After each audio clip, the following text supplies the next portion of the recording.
আসসালামু আলাইকুম প্রিয় বন্ধুরা, আজকে আপনাদেরকে জানাবো দিন রাতের বিভিন্ন অংশ। উষাকাল ভোর 4টা থেকে 5টা, প্রভাত ভোর 5টা থেকে 6টা, প্রবাহ সকাল 6টা থেকে 11টা, মধ্যাহ্ন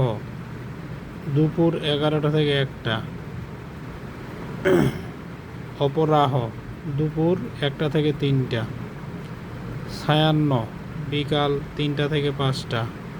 গোধূলি বিকাল 5টা থেকে 6টা, সন্ধ্যা 6টা থেকে 7টা, পাক রাত্রি 7টা থেকে 9টা, রাত্রি 9টা থেকে 12টা, নিশিরাত্রি রাত 12টা থেকে 2টা, ত্রিজস রাত্রি রাত 2টা থেকে 4টা।